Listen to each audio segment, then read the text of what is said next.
On va faire le cheminement de ce rayon là. On a un rayon. Il manque des petites flèches pour dire que c'est un rayon. On a un rayon qui va taper le dioptre numéro 1 au point d'intersection, au point d'incidence I1. On va prendre notre compas. Alors non, on va commencer par faire quoi toujours? On trace la normale de I1 à C1. D'accord? Comme c'est la surface numéro 1 de I1 à C1. J'ai l'habitude de la faire en verte, je crois. Je sais plus, mais en pointillé en tout cas. Voilà la normale. Ensuite, je prends mon compas. C'est combien le K ici? 80.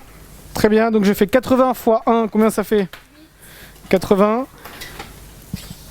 Donc l'indice, hop. Très bien. Je pointe ici et je fais 80 et je marque tout de suite quoi? Que c'est l'indice numéro 1.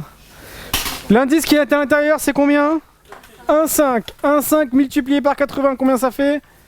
120. Donc je fais 120.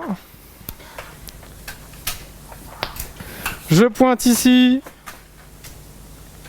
Et là, c'est mon indice numéro 1,5. Alors, l'indice numéro 1, dont baigne le rayon numéro 1. Je le prolonge jusqu'à qui? Jusqu'au cercle d'indice numéro correspondant, correspondant à l'indice numéro 1. Donc très bien, je le prolonge en pointillé. Et je trouve la lettre numéro A1. Je prends ensuite quoi? La normale. Je fais la parallèle passant par A1. Et je trouve qui ici? B1. Je prends ensuite mon point d'incidence I1 que je rejoins à B1. De manière plate, avec comme indication pour savoir si elle est comme ça ou comme ça, les chanfreins. Ça va? Donc ça, ce serait normalement une lentille qui serait comme ça, modélisée comme ça.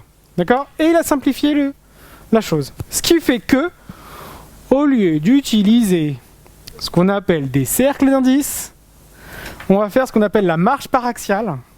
C'est-à-dire qu'au lieu d'utiliser des cercles d'indices, on utilise des droites d'indices. C'est beaucoup plus simple.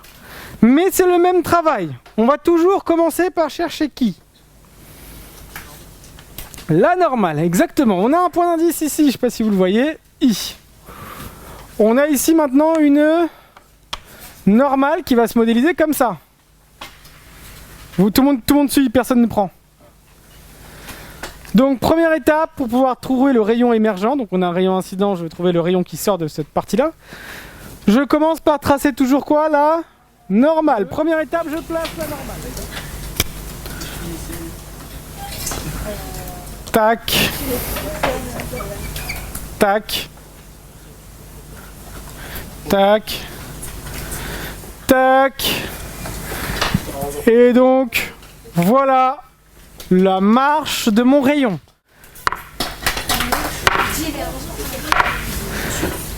Je vous laisse recopier.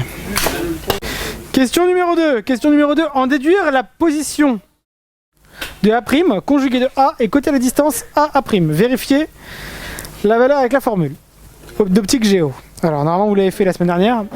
Vous avez fait la relation de Descartes. Mais bon, alors on y va, s'il vous plaît. On va donc chercher l'image. On va faire une petite chaîne d'images si vous voulez bien. J'ai A donne A1 donne A' à travers la surface S1, à travers la surface S2. D'accord, normalement c'est DS1, DS2. Et ici c'est S1, S2. D'accord? Alors,